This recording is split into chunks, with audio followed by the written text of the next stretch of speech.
Did it really happen? Did man really walk on the moon, just as Kennedy had challenged NASA to do?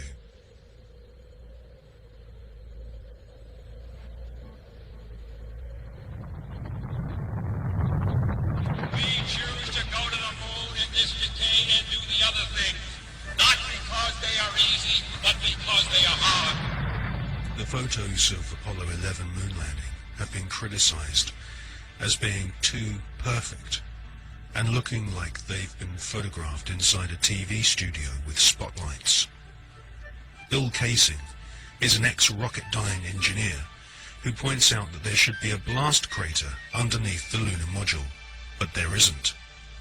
Award-winning filmmaker and photographer David Percy has written a book called Dark Moon, which shows that the famous Apollo 11 photographs were all shot using multiple light sources, something which can't happen if the astronauts were really on the moon.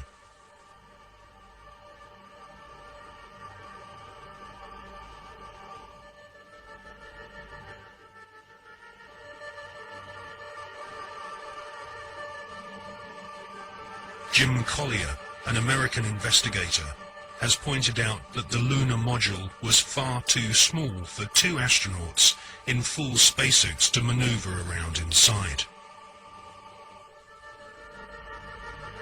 Jim Collier also believes that some of the footage showing the lunar module blasting off from the moon's surface has been filmed using a rotating model, just like the special effects techniques Hollywood blockbusters use today.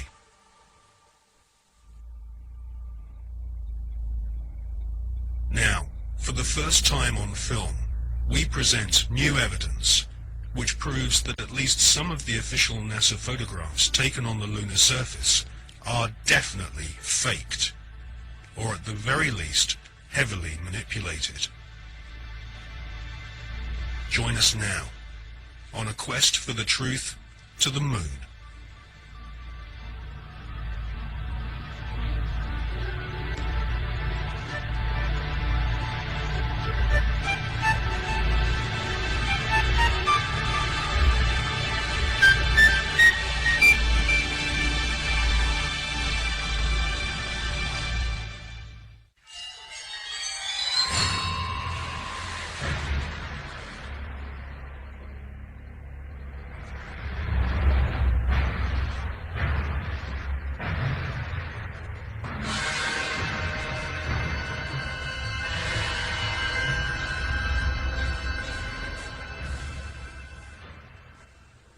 In this film, we shall not only prove beyond all reasonable doubt that many of the official NASA images of lunar exploration are fake, but we shall also examine the motives for the biggest lie put before the world.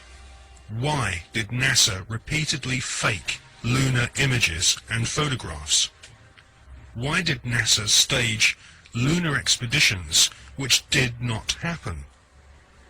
The answer will surprise you.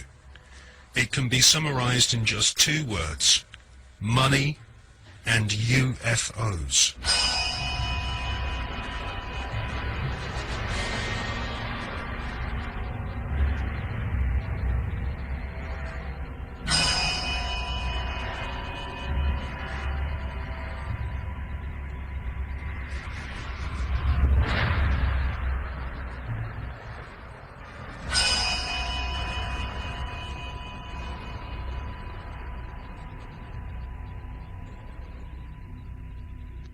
Before we look at the motives for lying on such a vast scale, let's look at where some NASA scientists came from.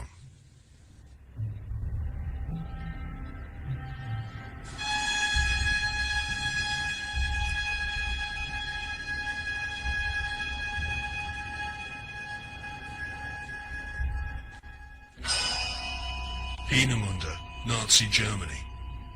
For centuries, warmongering nations had been using primitive rockets as a weapon of war. China, Britain, and of course Hitler's Third Reich all used rockets to terrorize their enemies. Werner von Braun, was an SS officer and rocket scientist. His team at Peenemünde designed the first cruise missile, the V-1 Doodlebug.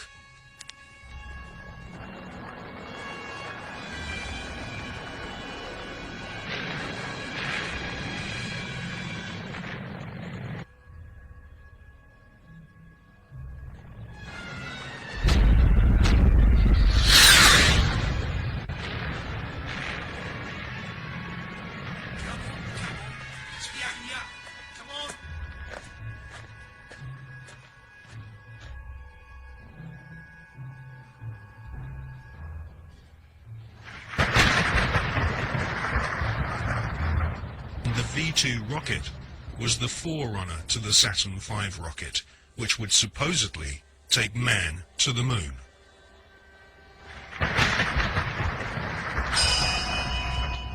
At the end of World War II, the American government were desperate to get hold of the Nazi rocket weapons, which had wrought havoc on the innocent people of Britain. The American government launched Project Paperclip, which secretly changed the war criminal files on Werner von Braun and his colleagues. Files which described these SS officers as an ardent Nazi were changed to read not an ardent Nazi. Werner von Braun, his team, and the rocket factory at Peenemünde, which had terrorized Western Europe, was transported to the USA, lock, stock, and barrel.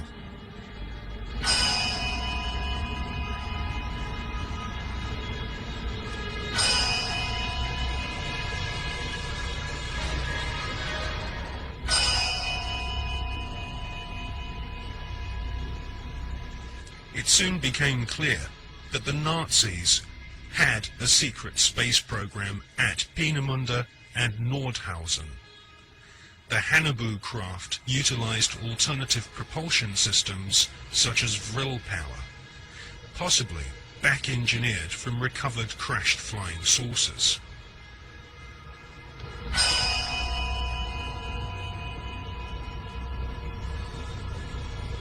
Prescott Bush was the grandfather of today's George W. Bush.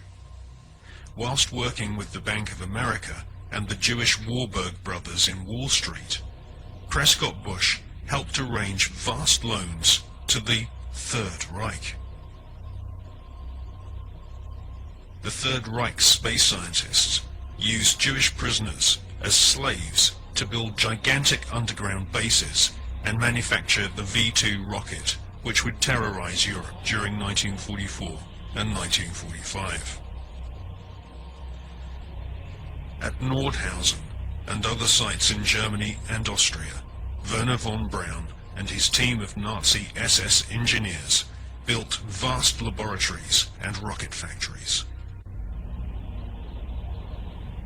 The interior of an entire mountain was excavated to accommodate a secret space facility which was no less than 1 million square feet. It was here, at Nordhausen, in top-secret underground bases, that a huge number of experimental rocket ships and circular flying discs were developed.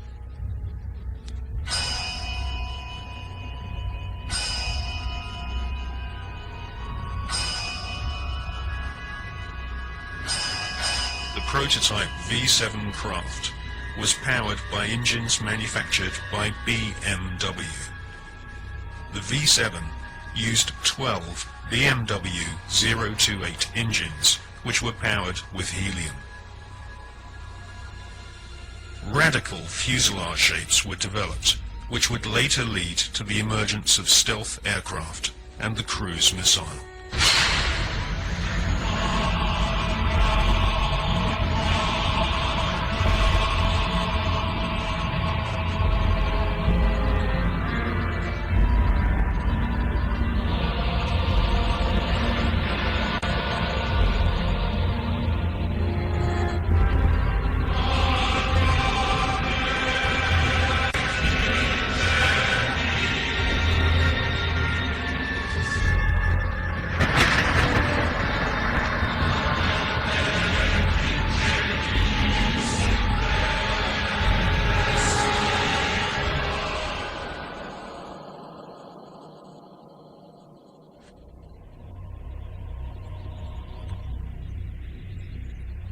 Werner von Braun and his team closely studied photographs of UFOs which had been photographed in Germany, Austria, Switzerland, and Russia.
These unidentified flying objects inspired the development of Nazi flying discs.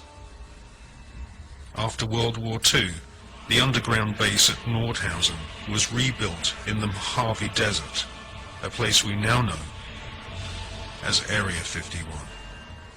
Then the fighting took place, and I'm just completely baffled right now. So is Mr. Anthony Hilder. Example of one of the many objects seen regularly in Las Vegas. Very bright object, just basically hovering over Las Vegas, 5:30 p.m. Cylindrical object, a craft. We believe it could be some kind of an observation platform.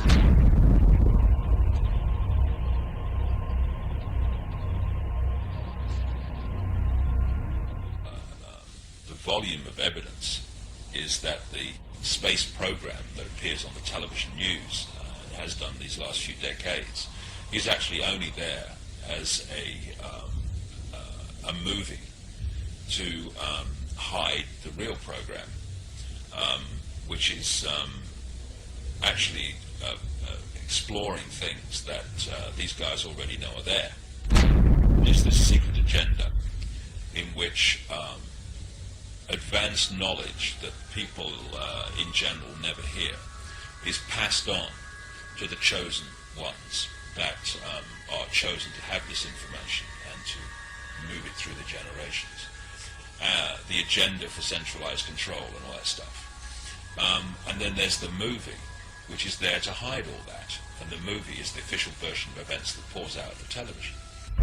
They're being sold a cover story to hide what's really going on, not just in terms of the space program, but in every area of our lives. I mean, what is the more classic and obvious cover story than weapons of mass destruction, we've got to go and get them? And clearly, you know, we see it was a cover story now. If you had a brain, you could see it was before. I've said in my latest book, Tales from the Time Loop, that we're looking at the Fourth Reich. And then I put under that brackets, or a continuation of the Third, which never ended. People have no idea, the general population, because no one tells them, of the fundamental connections between the Nazis. People now think, oh yeah, the Nazis have gone, and the American administration. First of all, the Nazis were funded out of Britain and America. Why is it that they were taking their wages home in wheelbarrows during the Weimar Republic? Germany was in economic catastrophe. A few short years later, they have a war machine that's taking on the world. How did this come about? Anyone else? Well, let's ask the Bush family. Because, and this is not just me, other researchers have come up with this, and a guy called John Loftus, who is the, who runs the Holocaust Museum in Florida, that Prescott Bush, who is the grandfather of the present president, he was a major executive of the Harriman Empire in America. And they had a company called the Union Banking Corporation, the UBC, which interfaced with the banking and steel empire in Europe of a guy called Fritz Thyssen, who was named at places like the Nuremberg trial and elsewhere as a major funder of Adolf Hitler and the Nazis. And what Prescott Bush, who was the key executive of the Union Banking Corporation, was doing was funneling money and other resources through the UBC into Thyssen's empire, and then it went to the Nazis, and that's where the war machine came from, also through the Bank of England. Only yesterday, every business, every profession was part of Hitler's system. The doctors, technicians, clockmakers, postmen. Practically every German was part of the Nazi network. They believed they were born to be masters, that we are inferiors, designed to be their slaves. A number of companies in which Prescott Bush was involved in were closed down during the Second World War under the Trading with the Enemies Act. William S. Farish, whose grandson is now Bush's ambassador to Britain, William S. Farish III, very close friend and horse interbreeder with the Queen of England.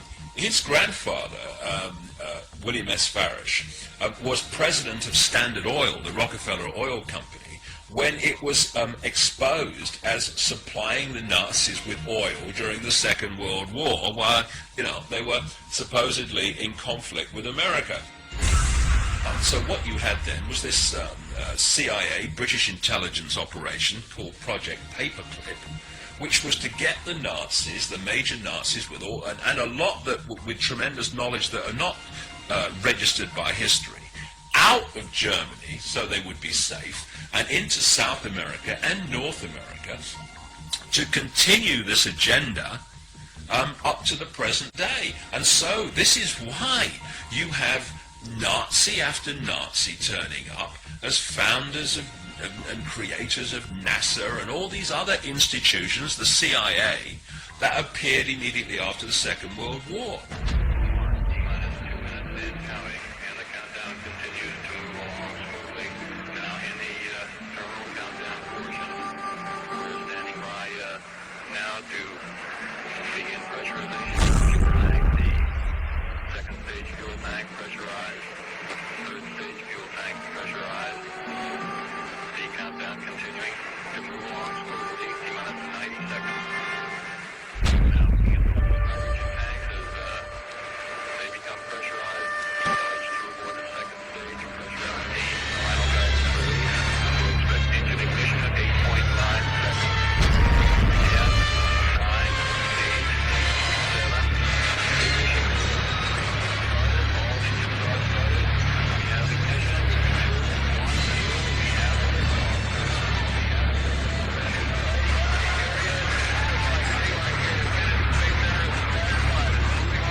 In 2003, the skeptical magazine 14 Times claimed that no such craft or Nazi secret space program had ever existed.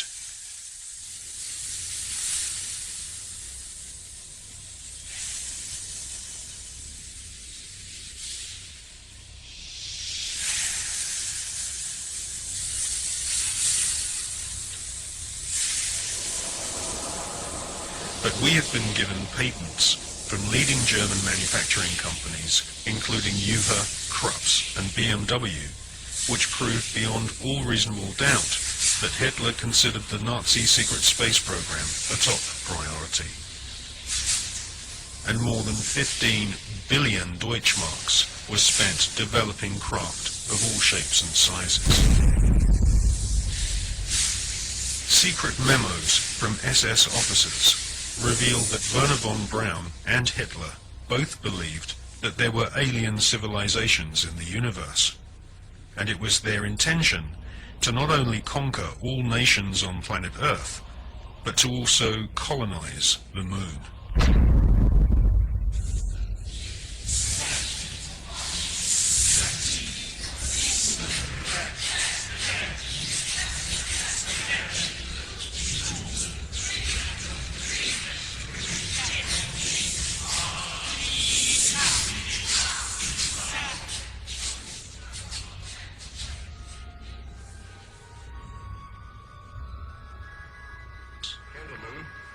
The conquest of outer space is the greatest technological challenge of the age in which we live.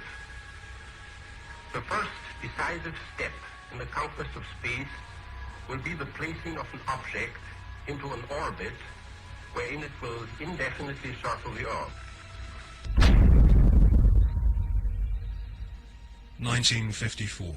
Sputnik 1 shocks the world and puts the USSR way ahead in the Cold War. Sputnik 2 takes a dog into space, the first living creature to leave the face of planet Earth. Russia then shocks the world by sending an unmanned probe to the moon. Meanwhile, the US Army planned Project Horizon, a plan to colonize the moon with Americans. This plan was soon abandoned when the true nature of the hostile environment of outer space was discovered by American and Russian scientists.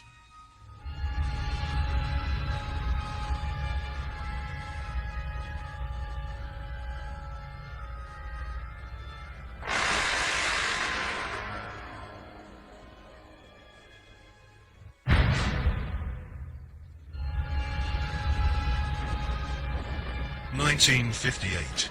Spectacular rocket failures destroy American morale.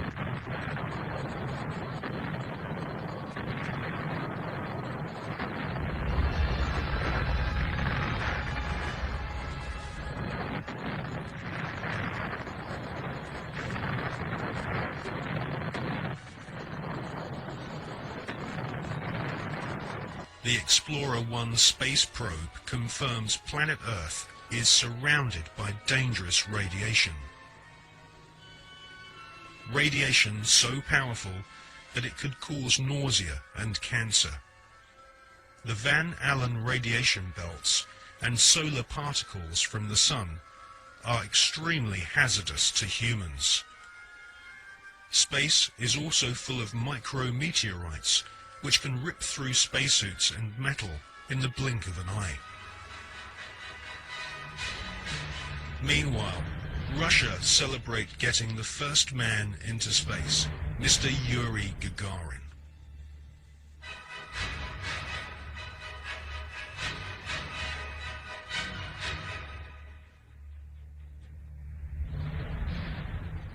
There was already a parallel space program, and it had been continuing from even before the time that NASA was created in 1958. October 1958, NASA were incorporated by President Eisenhower.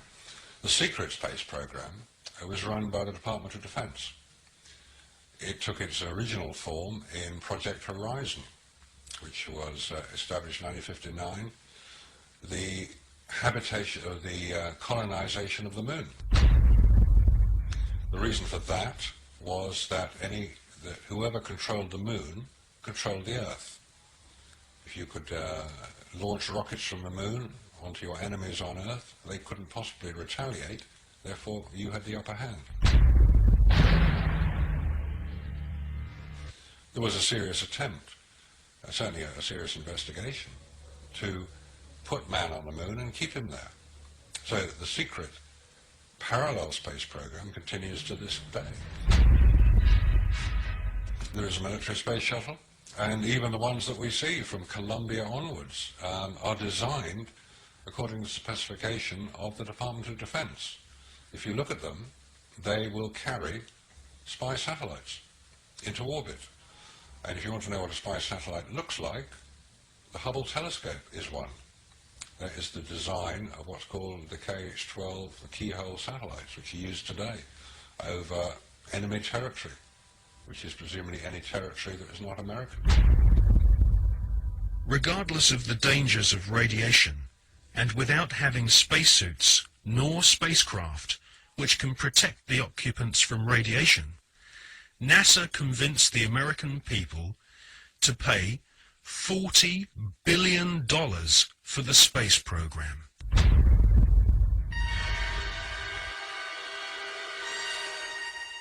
The most lethal forms of radiation, of course, are at the higher end of the spectrum. That's gamma rays and X-rays. We know what ultraviolet can do. If you stay out too long in the sun, you get sunburn and skin cancer and die, and it's all very sad. But gamma rays, and X-rays especially, are particularly lethal to humans, unprotected humans. There was no protection that I have been able to identify. I've found no reference to it.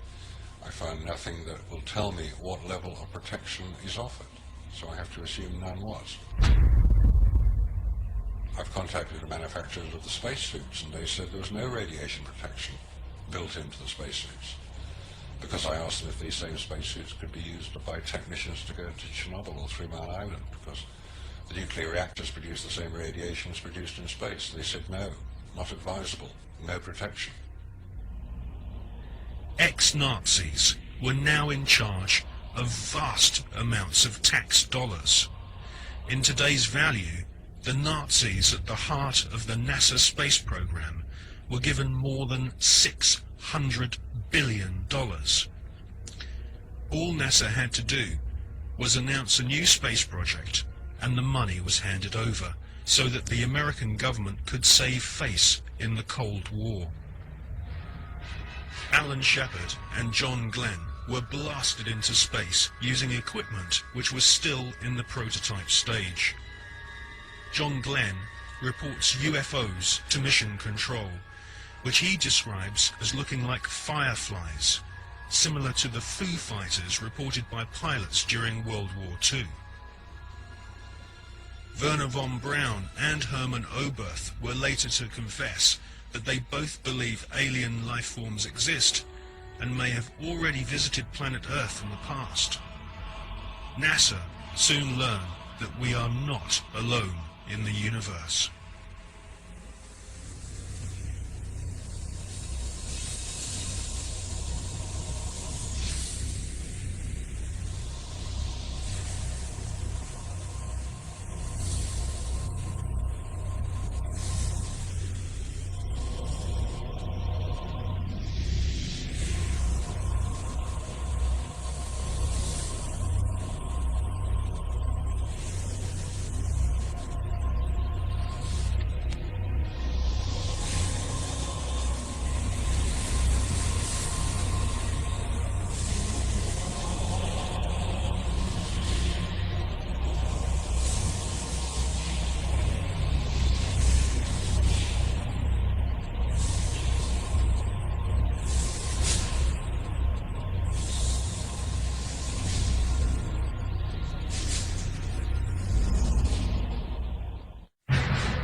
In Jonathan Eisen's excellent book, Suppressed Inventions, he interviews Werner von Braun's mentor and teacher, Dr. Hermann Oberth.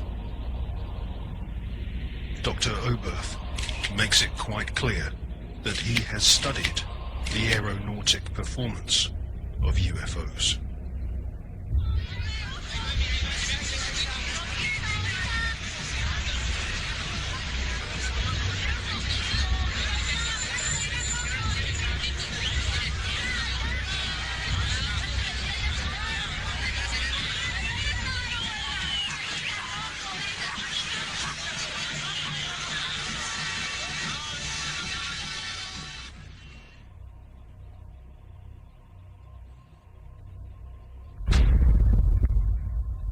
In 1972, Dr. Hermann Oberth made the following statement. Today, we cannot produce machines that fly the same as UFOs do. They are flying by means of artificial fields of gravity. This would explain the sudden changes of directions.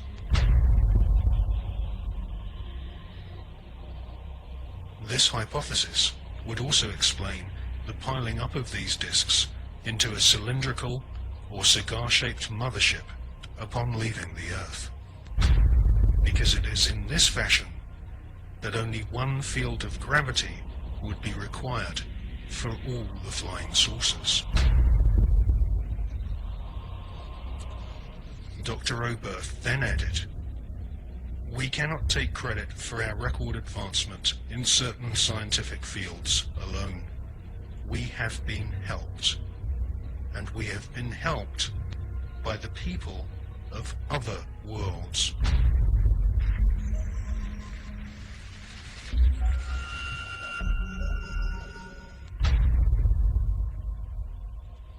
Dr. Hermann Oberth was the greatest pioneer of astronautics. Hermann Oberth made his statement in 1972. Almost 20 years later, in 1991, amateur footage of UFOs stacked up in a cylindrical formation was filmed in Mexico City.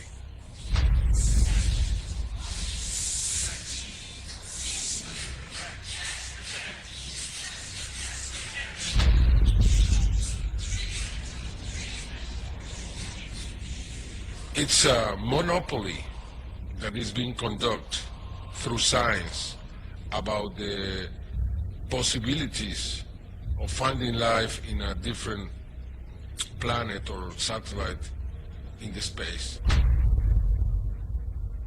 We have many other. NASA has been lying in every respect. It's very difficult to know if the politicians know the real truth or not. We know that there is government inside the government.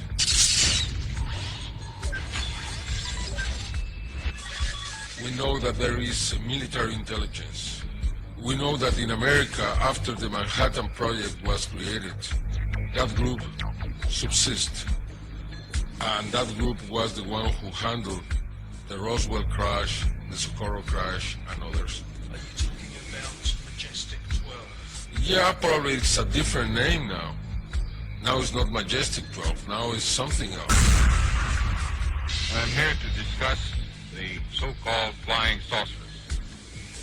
The Air Force interest in this problem has been due to our feeling of an obligation to identify and analyze to the best of our ability anything in the air that may have the possibility of threat or menace to the United States. In pursuit of this obligation, since 1947, we have received and analyzed between 1 and 2,000 reports. It's very difficult to know if Bush and Blair and others are puppets, or they are innocent, or they are the mastermind. What we really know is that there are many who decide together what to do in any kind of situation.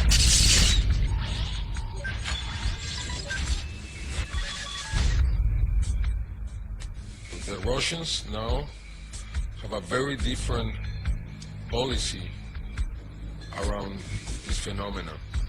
We have to remember that when Gorbachev met Reagan,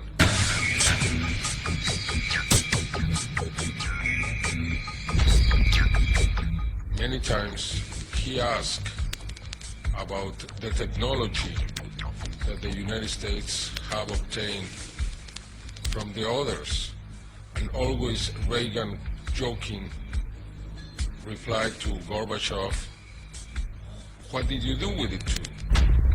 They never said we are speaking about alien technology, but many times they spoke about the other technology. And we know that Gorbachev renounced to the race, the Cold era, because he learned that the United States had technology from these beings. From the Greys. From the Greys.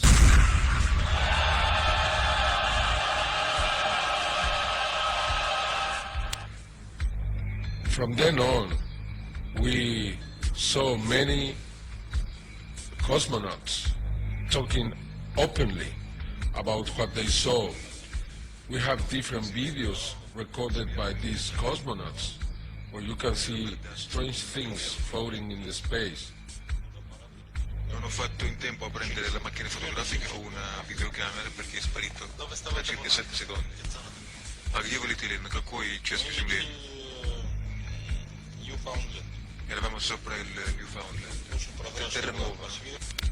We have also something very important, which is a video taken inside the space agency in Russia, where you can see the Mir surrounded by dozens of bright objects. This is Mission Control Houston. We are using the payload bay cameras right now to hopefully catch a glimpse of the Russian space station Mir as it performs an on-orbit burn. The payload bay cameras are positioned such that they're looking straight back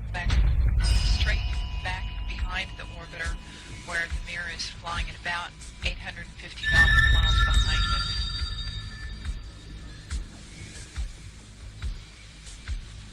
No telling from here, sorry. Hope it was a good one though for our friends. Thank you, sir. We could not see it here either. We'll wait 2 or 3 more minutes till sunrise, and then at that time give you a go for KU stow. We're at mission lapse time of 7 days, 13 hours, and 17 minutes. This is Mission Control Houston.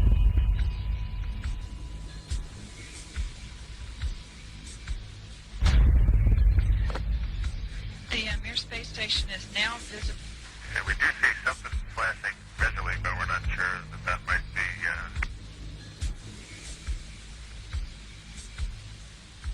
This shot was obtained by the shuttle, by the Americans. NASA never released that piece of video. It means that we have 2 different positions.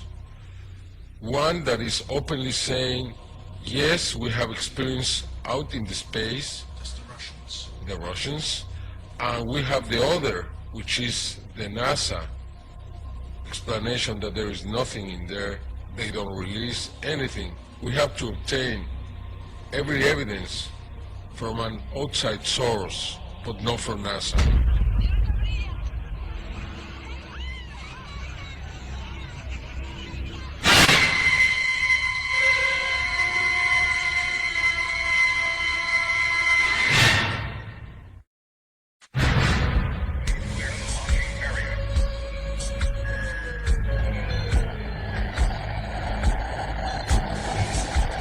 NASA spent gigantic sums of money during the 1960s, but most of it was spent on the ground, not in space.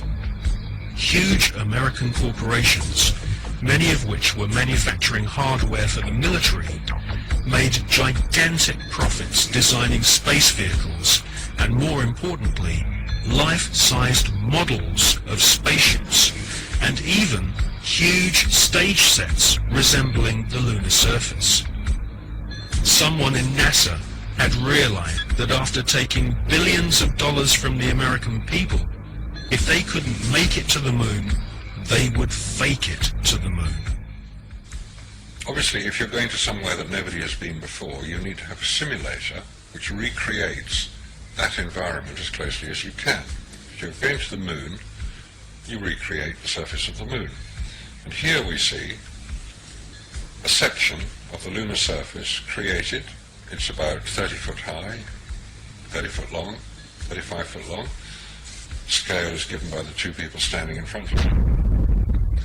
There were plenty of simulation exercises, but the point is, and this should be taken into account in virtually everything that is discussed with the Apollo program, 400,000 people may have worked on the program in total, but none of them had a need to know more than his own job required.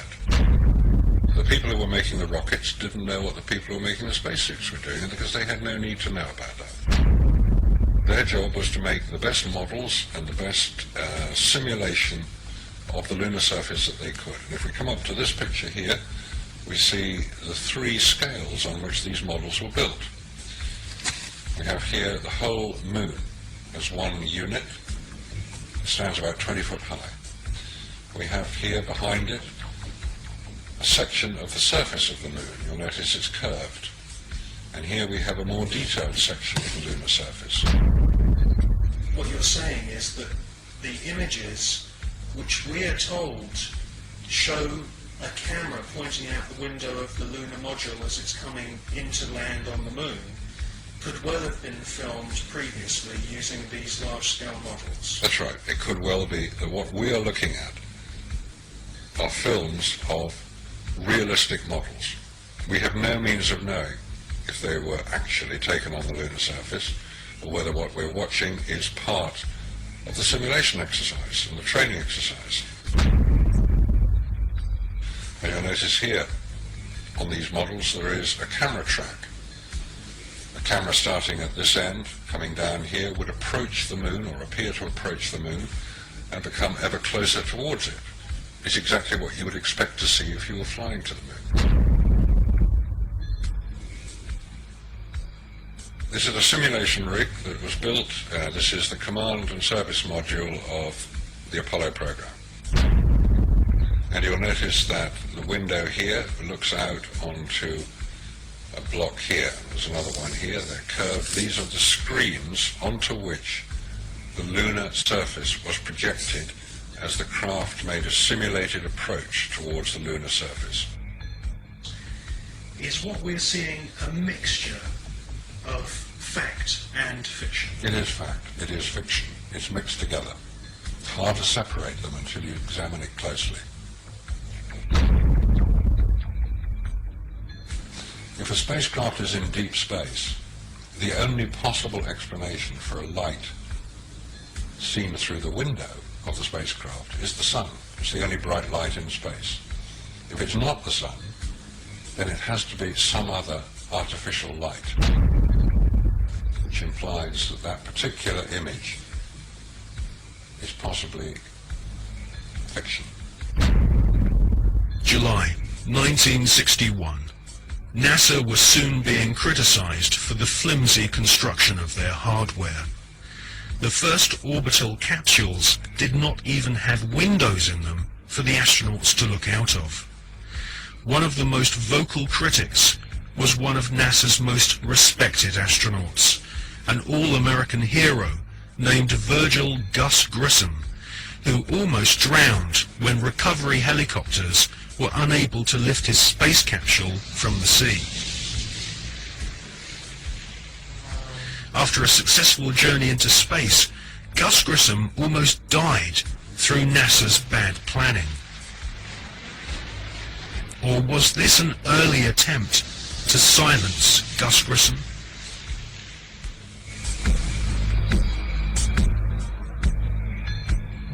May 1963. Astronaut Gordon Cooper experiences re-entry problems in his Faith 7 rocket ship.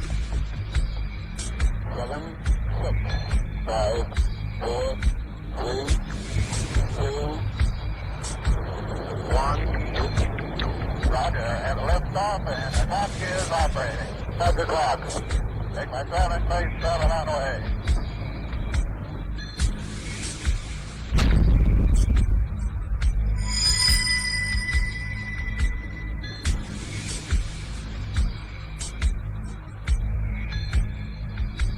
The prototype lunar module, known as the LIM, had serious stability problems.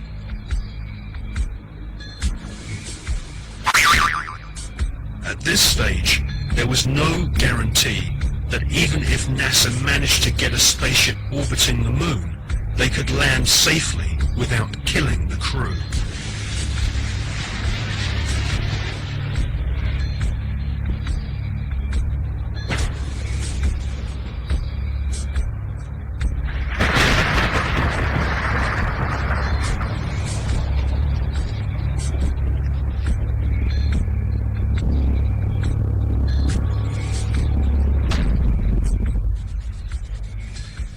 Footage which we see of the LIM approaching the moon be filmed in a TV studio?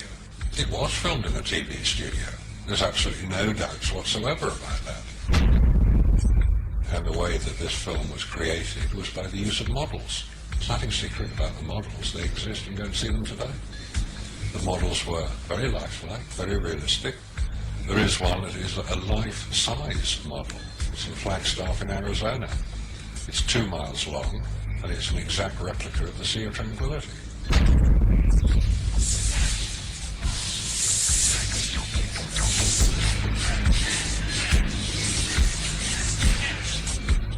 The photographs were used to create from those images the replica of the Sea of Tranquility, so that if it was flown over in a helicopter, it would appear as if it was a spacecraft approaching a similar area to land.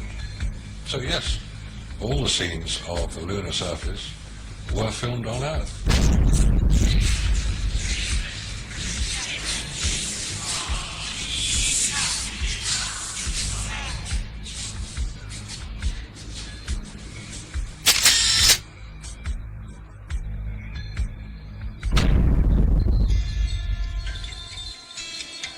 June 1965. Gemini 4 is launched and the first man walks in space.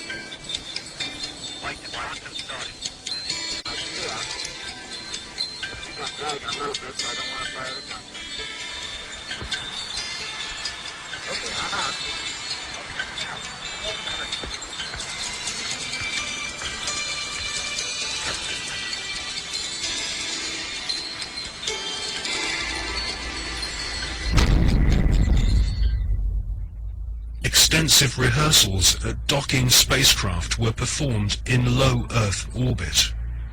Everything was recorded on film. This footage would later become invaluable as NASA sought to fake the success of the Apollo missions. Meanwhile, more problems occurred. On Gemini 9, the second spacewalk had to be cut short due to problems with the astronauts' oxygen supply. On Gemini 11, another attempt to walk in space was curtailed due to fatigue. Was this a sign that cosmic radiation caused nausea and fatigue?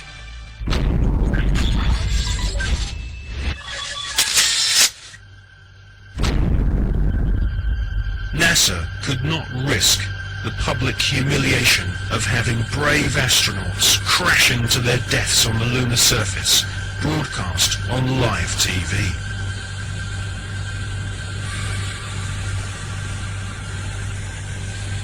NASA's Nazis knew that a major catastrophic failure on the moon would cause the billions of dollars of funding to be immediately cut. Anyone with the most elementary grasp of science could tell that the Saturn V rockets were merely big versions of the Nazis' V-2 killing machines.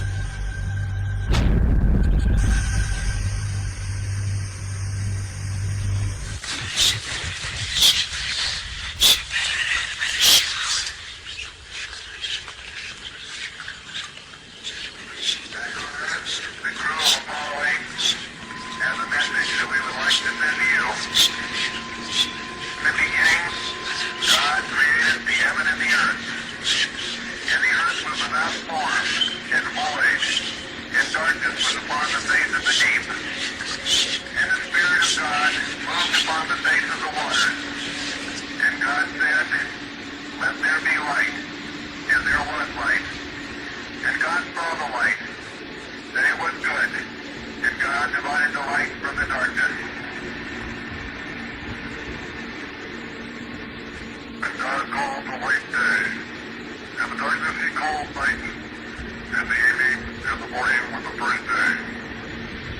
man said, let there be a firmament in the midst of the waters.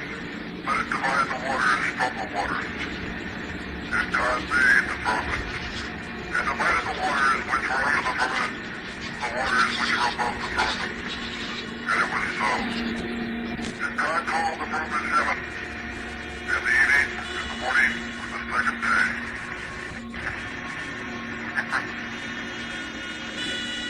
God said, let the waters under the heaven be gathered together into one place, and let the dry land appear, and it was so. And God called the dry land earth, and the gathering together of the waters called he sea. And God saw that it was good.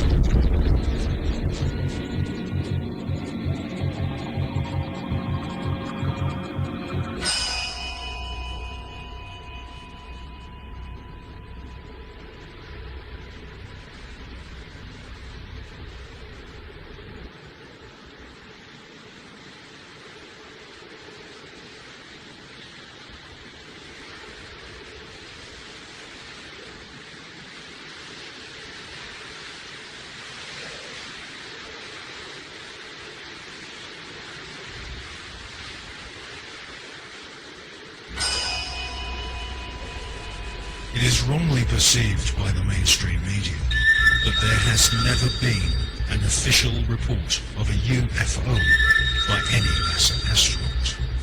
This is simply not so. Since the early experimental orbital craft were developed by ex-Nazi SS officers on behalf of NASA, American astronauts have continually reported strange UFOs. In many cases, photographs and even film was shot of these mysterious, unidentified flying objects. During his pioneering orbital flights in the Gemini 7 capsule, NASA astronaut Jim Lovell clearly alerted mission control of a bogey at 10 o'clock high. Capcom at Houston asked James Lovell if he had an actual sighting of a UFO. Lovell answered, "We have several, an actual sighting." Gemini 7 here, Houston, are you ready? Last bird, 7, go ahead. I told you at 10 o'clock high. This is Houston, say again, 7. I said we have a bogey at 10 o'clock high. Roger.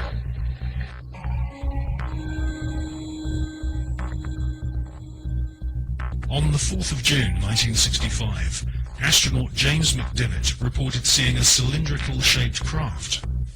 Could this be one of the cigar-shaped motherships which have been filmed from the ground on many occasions, most notably in Russia and California during the 1970s?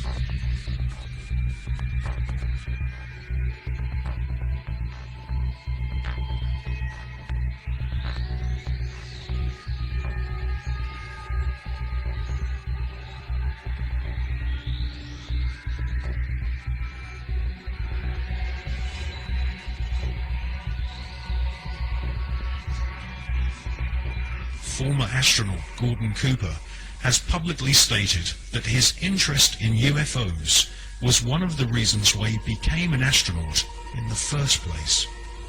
In 1978, Gordon Cooper attended a meeting of the Special Political Committee at the United Nations General Assembly in order to discuss the UFO phenomenon. In a letter signed by Gordon Cooper, he said, "I believe that these extraterrestrial vehicles and their crews are visiting this planet from other planets. In 1951, I had the opportunity to observe flights of UFOs of different sizes flying in fighter formation from east to west over Europe." In a tape-recorded interview given by Cooper in 1973, he stated, "For many years, I have lived with a secret, in a secrecy imposed on all specialists in astronautics. I can now reveal that every day in the USA, our radar instruments capture objects of form and composition unknown to us. What did you have anyone call you about a strange plane or airplane or something in the air that was coming down Samson Drive? I don't know what it was. It was a flying saucer. What did it look like, man? It was like almost like an iridescent color. It was like a bluish purple. I could see a red glow up in the sky. It was huge. These people are serious. They're very upset. Whatever it was, lit up. I mean, literally, if you were underneath it, you could see it was like daylight, those red lights. It changes colors from white to red to green. The sucker has not moved. We have multiple departments right now that have sightings on it. This is not a prank phone call, I swear to you. No, listen, they're sitting stationary. I got 3 of them. What do they look like? I've got 4 discernible colors. I got red, yellow, green, and blue. And the one just was like flashes. So if they're those planets those guys were talking about, then they're planets with Christmas lights on. This is weird. In 2002, astronaut Scott Carpenter was interviewed by the late Graham Birdsall of the British UFO magazine. Scott Carpenter and his fellow veteran astronaut friend John Glenn both witnessed strange creatures in space during their pioneering flights. There were so many unknowns in the early days. And this is a fact of the matter. We were really not sure after John flew whether or not there were critters, living critters, out there somewhere.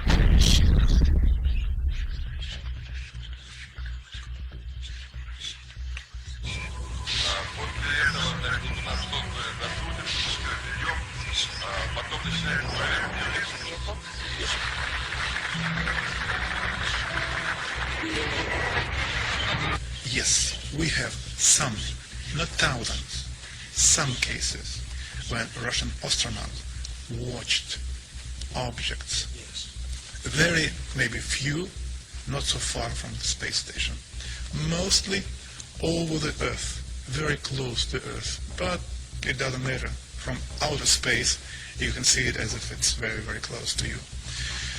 And I talked to Musa Manarov and I talked to Gennady Strikalov and the other astronauts, and they told me that they have seen much more cases of UFOs, but without possibility to film it, because he said, it's always like with Russians. When you see something, whether this camera is without battery or with battery lying at the other end of a spacecraft, or, as Musa once told me, I see strange, interesting object, but at the same time the spacecraft is coming to me and I need to dock it, and I can't leave the place and film it.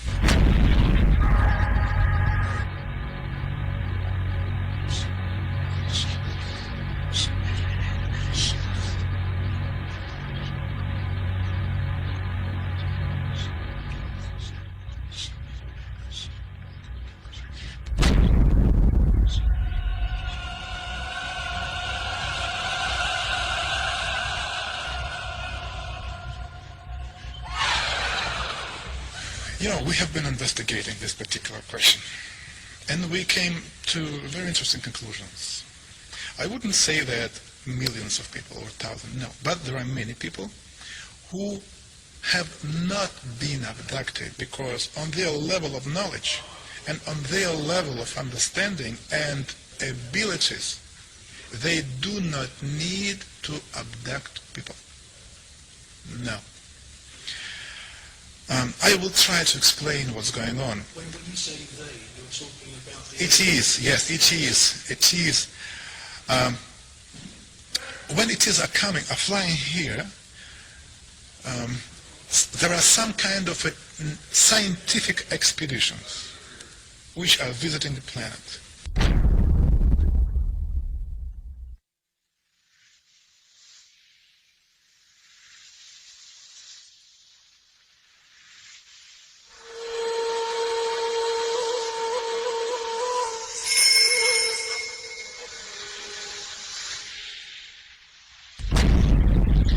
For us, it was very unusual to find out that the deepest and the most important interest for them is the God.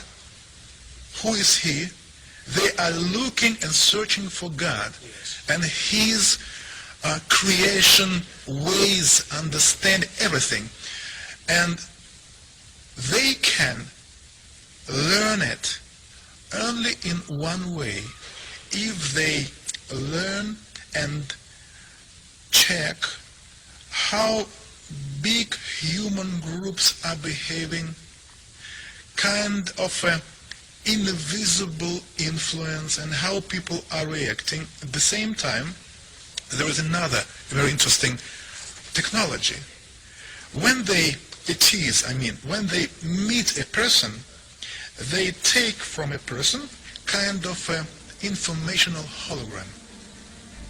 This hologram, which any human being have, contain in itself information about previous lives, about present life, and something about possible future.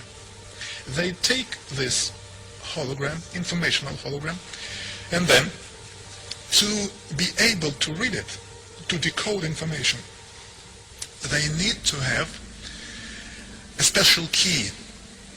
This special key is the sample of your way of thinking.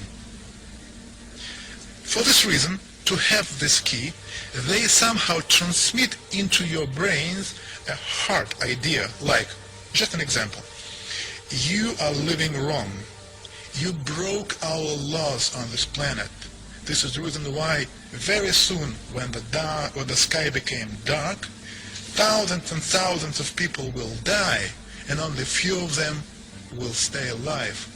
And at this particular moment, when a human being starts to analyze this information, they just read it, like they take it like from a computer. Hoops, that's it. They don't need anything. They take this hologram, they take this key, and then keeping this hologram anywhere there, they can have any information about a human being and what's going on with him and his surroundings.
There are creatures living in outer space.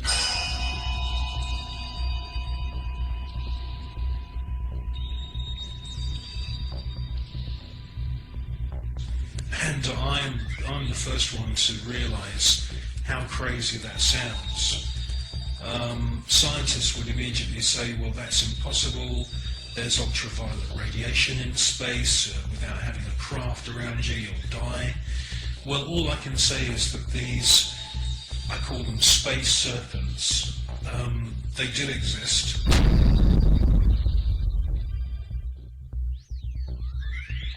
They've been filmed by Story Musgrave, who's a senior space shuttle commander. He's been with NASA for 30 years. He's seen one of these space serpents on 2 occasions. He's filmed it on 1 occasion.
They've also been filmed from the ground, flying around in the upper atmosphere. Now, quite frankly, we don't know anything about the life cycle of these creatures, but they do fit in with the descriptions of other kinds of critters, other strange-looking creatures that astronauts from the very early days of NASA have reported. I suspect that they use some form of photosynthesis, and I suspect that they hydrate themselves by flying in the upper atmosphere of planets. One important thing I must say, though, about these space serpents is that there are about 7 or 8 very, very important ancient sites, temple sites on planet Earth, most notably in Mexico. And these temples are dedicated to the memory of flying serpents. And this is what we see in this footage, is flying serpents. There also seems to be a very interesting relationship between the flying serpent and these small luminous spheres.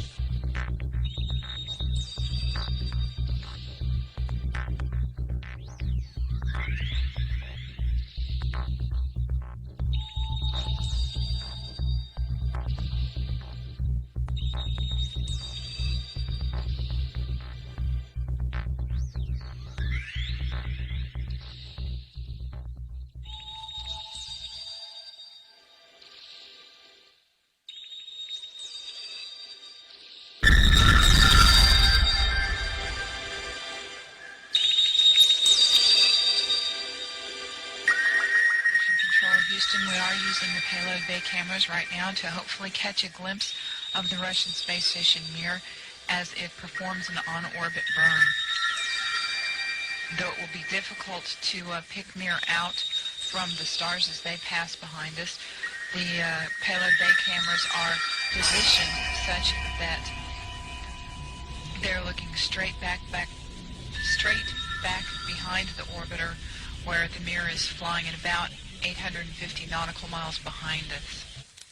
Well, obviously this is a massive faux pas that this piece of footage was accidentally broadcast.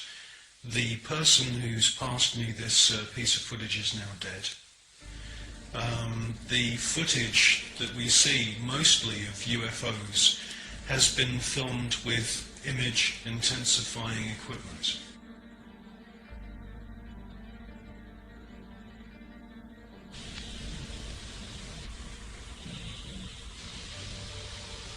Joy from here. Sorry, I hope it wasn't good with friends.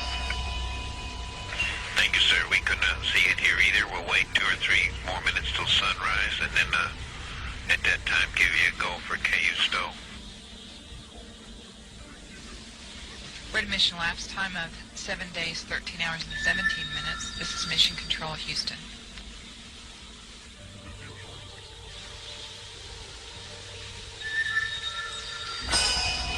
The Mir space station is now visible on the far left-hand side of the screen, about an inch from the bottom of this particular picture.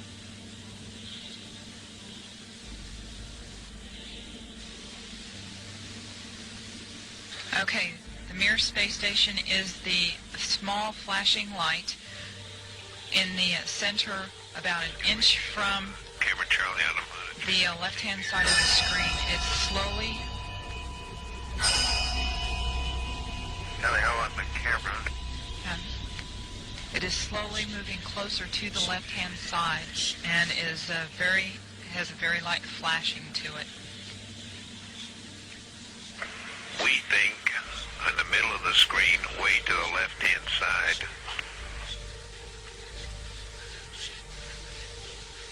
We think you can see a flashing light just a little bit to the left of the center of the screen, very faint.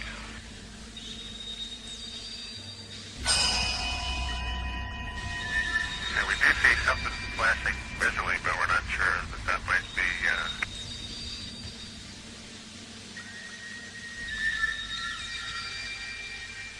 This is Mission Control Houston. Once again, we believe we were just able to spot the Mir spacecraft as it flies about 850 nautical miles behind us.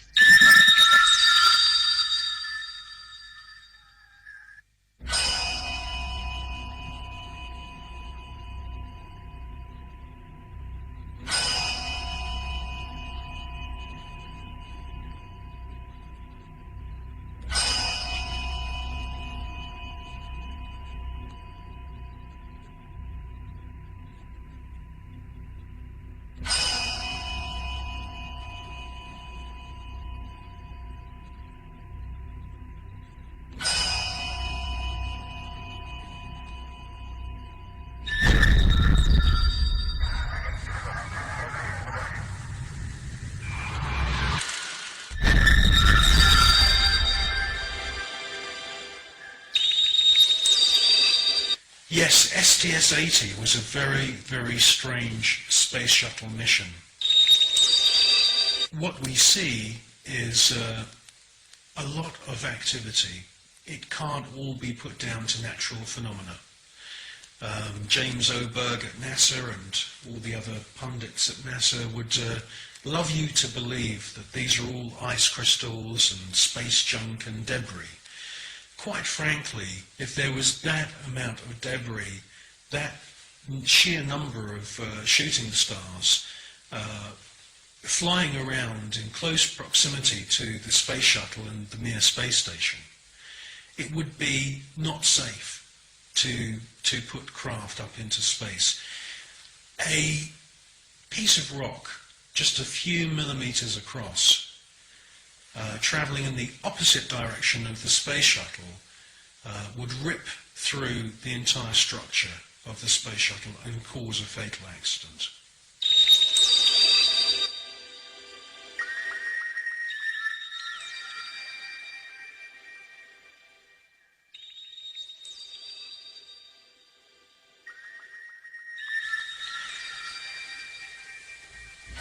Well, people always say to me, you know, if there's extraterrestrials and if there's UFOs, why don't they make themselves known to us publicly? Well, I think with the space shuttle mission STS-80, that's exactly what they did do. You see objects which are out of focus, or they are transparent in some kind of way. And the first one comes from behind the space shuttle, comes into the field of view, and they make their way to the upper atmosphere. That's at least what it looks like. It's joined by many others, and you get a kind of rough circular formation appearing. And then you get the piece de resistance, the last orb comes into the center of this formation, and as soon as it finds its position, it lights up. And then you can see a sort of dance of lights around this formation. Now, this suggests to me incredible intelligence.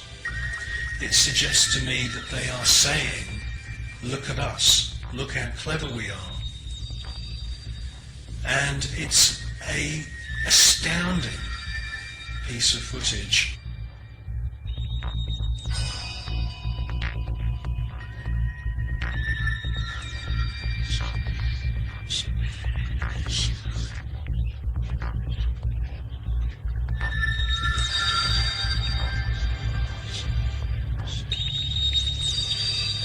These extraterrestrial craft are attracted to thunderstorms, and many, many times we see lightning on the surface of the planet or in the atmosphere of planet Earth.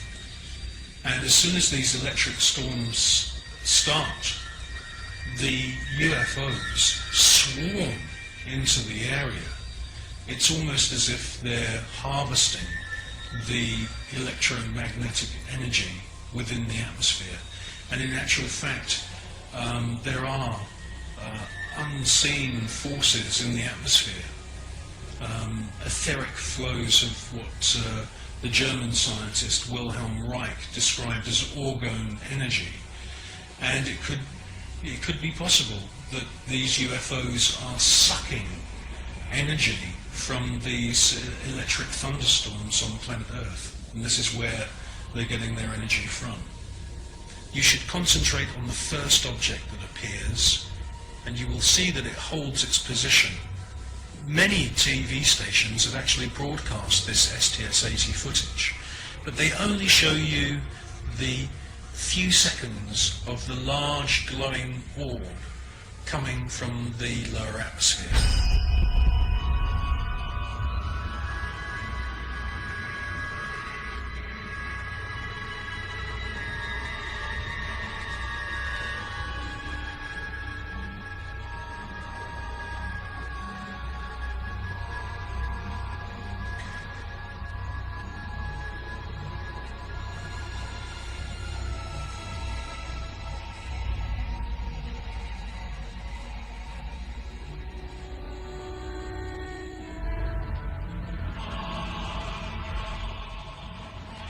The cameraman who's operating the space shuttle camera is fully aware that the first object has held its position, and after the large orb has ascended from the lower atmosphere and the shuttle is moving away from the scene,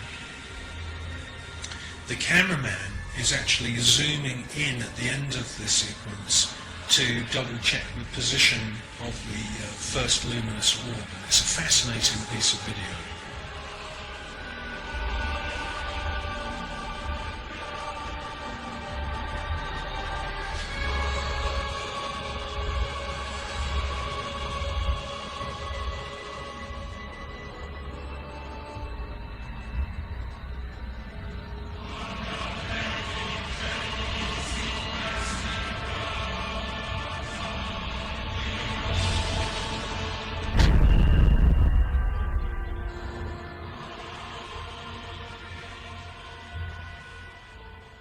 A few years ago there was an astounding book published.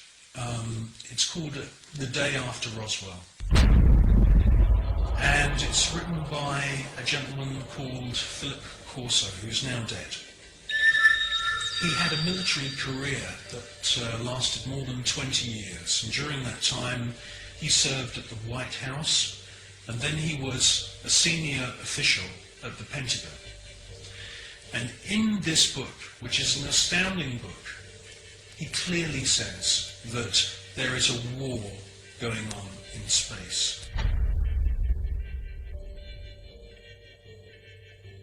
In other words, NASA and the American military have designed weapons. He says in his book that some of the weapons are based on patents of the genius inventor Nikola Tesla.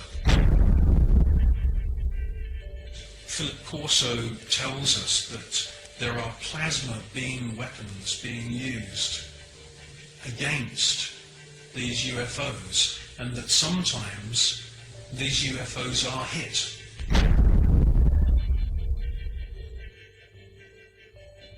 A special team then travel out to wherever it is in the world and collect the wreckage. Now from the wreckage they back engineer any useful technology.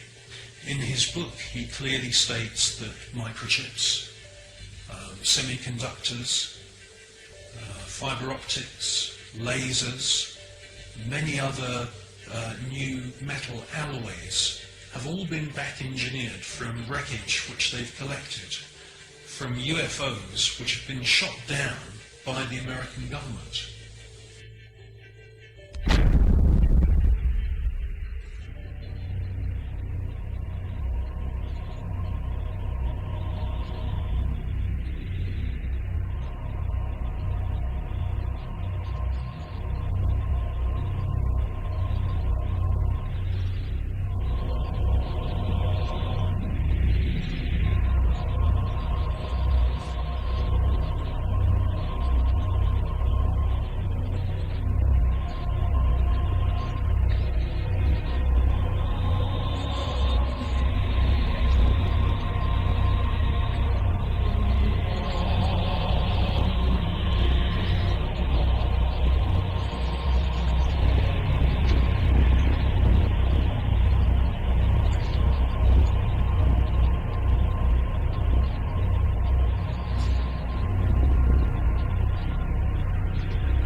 footage from Space Shuttle mission STS-48 that we are seeing several intelligently controlled extraterrestrial craft. And yes, I do believe that the flashes are the firing of some very, very top secret weapon which is able to produce an electronic or electromagnetic plasma kind of death ray that is being used against these UFOs. I do believe that that is exactly what we're seeing.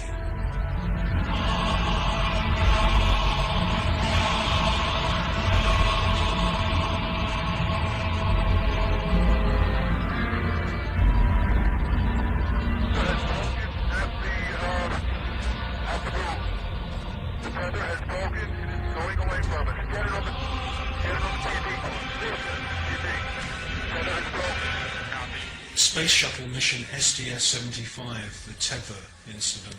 A lot has been said about this incident. Personally, I feel that most of the objects that you see are actual individual parts of the tether, just floating around in space, and that they're out of focus. It's a fascinating piece of footage, and I wouldn't be surprised if there weren't, quite a few UFOs coming into the scene to check out our technology, just the same as they've done many times before. The crew can see the tether and see the satellite. It's beautiful.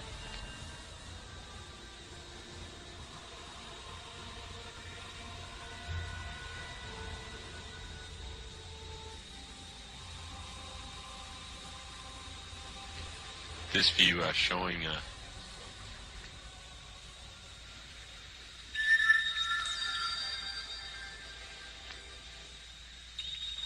the satellite. Again, just moving into sunrise. 81 nautical miles now from Columbia.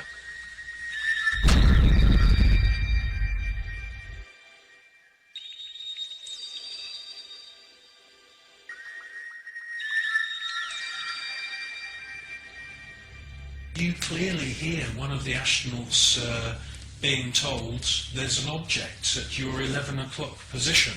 It's about your 10 o'clock, 11 o'clock going away. Don't worry about it. And the other astronaut, who's obviously in the know, says don't worry about it. Out there. I'm not sure what you're talking about. I suspect that the senior astronauts, the astronauts who've been up more than just once, are fully aware that there is a very large number of unexplainable objects flying around. Never mind.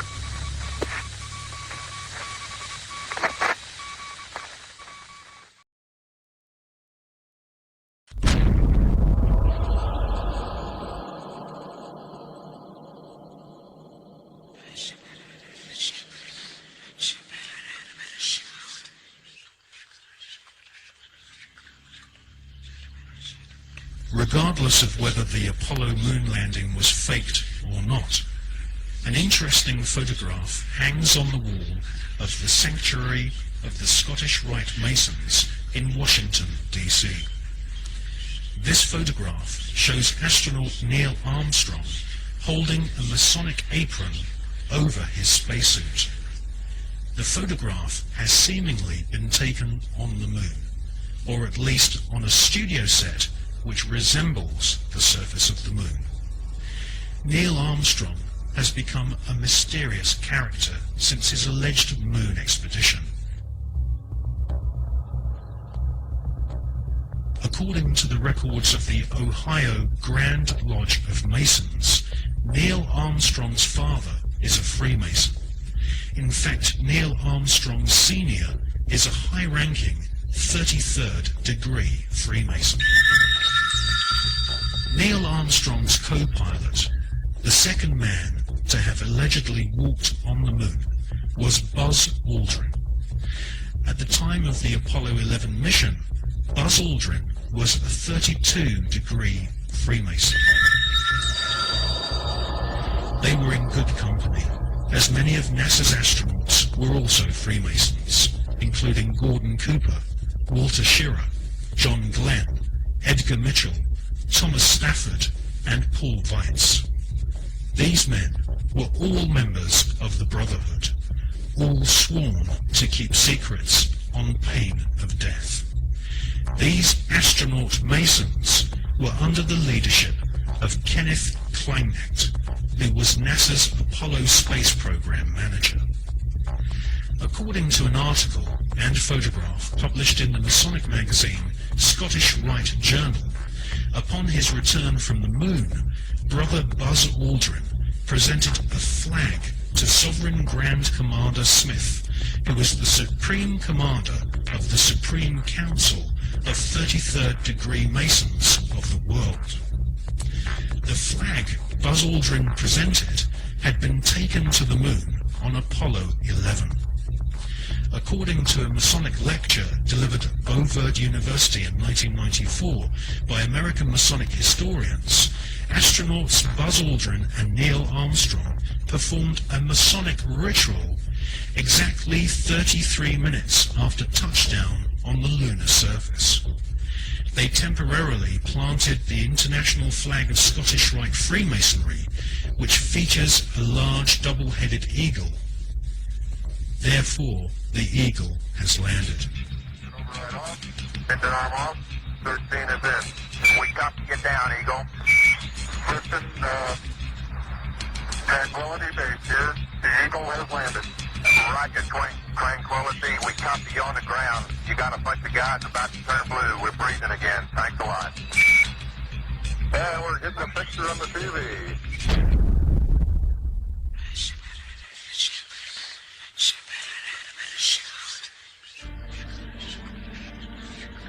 The short Masonic ritual Armstrong and Aldrin allegedly performed declared the celestial body of the moon to be the property of the Masonic God. Who is the Masonic God? As confirmed by former Supreme Commander of the 33rd Degree and Grand Wizard of the Ku Klux Klan, Albert Pike, the Masonic God is Lucifer.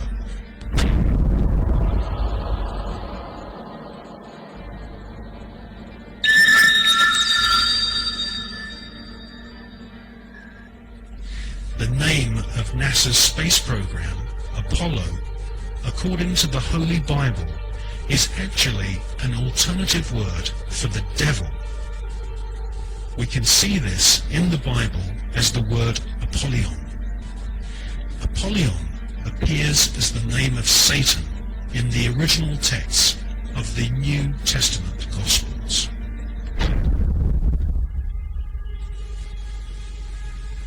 Like Christopher Columbus and many explorers before them, Armstrong and Aldrin used a flag to claim territory for their monarch.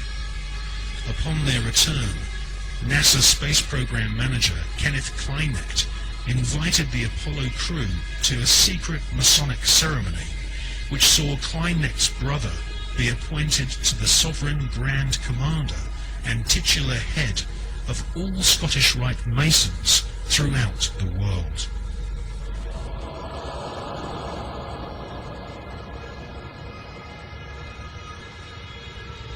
Once you learn the occult significance of words such as Apollo, Columbia, and Atlantis, you will realize that the occultically inspired murdering Nazis who developed NASA's space program have used names which are part of ritual, magic, and the occult. Hawati en Tawi, Tim Jafar Kau, Ta Pen Mawf, Mu F, Ta F, Sem F, Nenemenet F Nebet, Hayat Nebet, Henenet Nebet, Jedefuet F, Awet F, Haset, Semawu M Sanuit.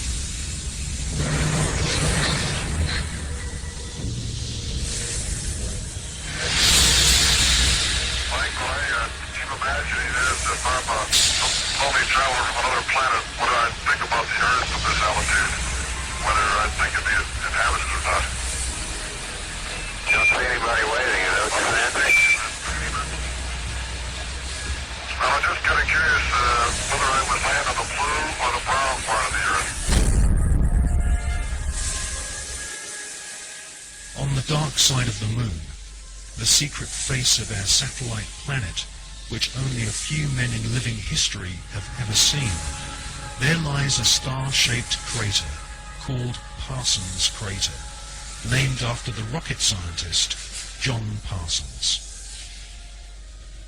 John Parsons is known by several names.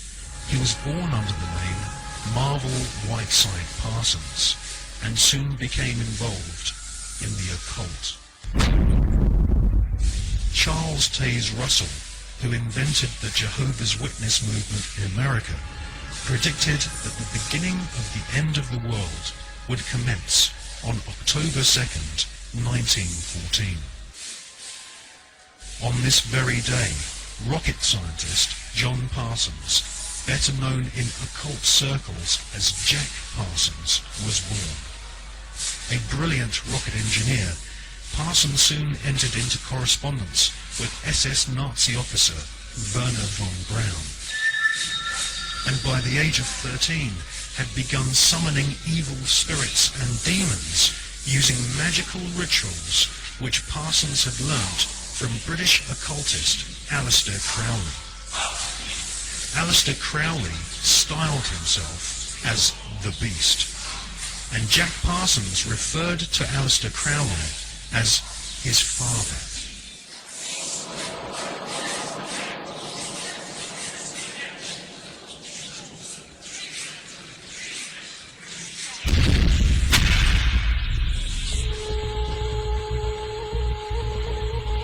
Grand Master of the Priory de Sion, Jules Verne, had written several books which strongly influenced the mind of the young Jack Parsons. In 20,000 Leagues Under the Sea, Jules Verne prophesied the invention of a submarine vehicle which could wage war from the depths of the oceans.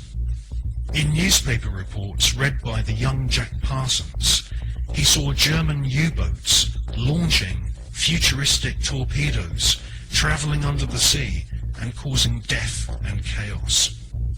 Young Jack Parsons wrote in his journal that if the French author Jules Verne's submarine was a tangible possibility, then why not the rocket ship which travelled to the moon and back in Verne's other books? For most of Jack Parsons' adult years, he was an adept of occultism and a distant disciple of Aleister Crowley. When Crowley visited California and gave the go-ahead to form a new chapter of his OTO Satanic Secret Society, it was Pasadena, the hometown of Parsons, which was chosen. Jack Parsons developed and patented several liquid and solid fuel rocket engines. His patented designs are still being used to this day on intercontinental ballistic missiles such as Polaris and the Space Shuttle.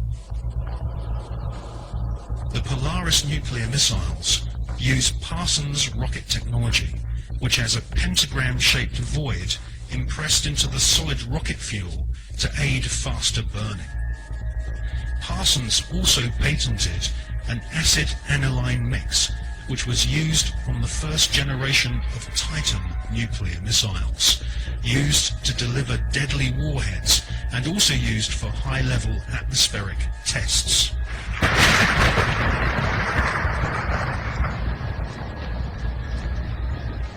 Coincidentally, Jack Parsons' occult mentor, the British beast Aleister Crowley, used to often call himself the nickname Titan.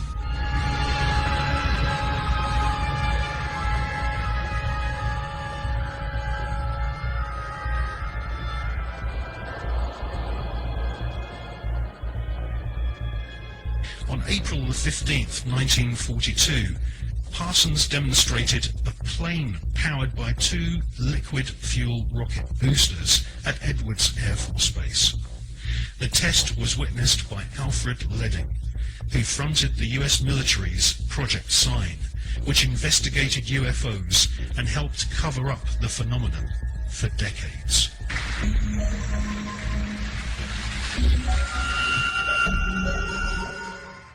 Jack Parsons revered the English Satanist Aleister Crowley, and eventually became the leader of one of Crowley's secret cults called the OTO. The OTO, or Ordo Templi Orientalis, claims descent from the Bavarian Illuminati, which had been revived by Adam Spartacus Weishaupt on May 1st, 1776, and had approximately 2,000 members in Masonic lodges in London, Paris, Copenhagen, Amsterdam, Munich, and Ingolstadt. The Illuminati was essentially controlled by European, Germanic, Jewish aristocrats who sought to replace the church, government system, and national identity of nations with an Illuminati-controlled superstate. The Illuminati was eventually outlawed in Europe, and the founders fled to America. They then fragmented their maverick secret society into fraternities operating from the campuses of Yale, Harvard, and Princeton.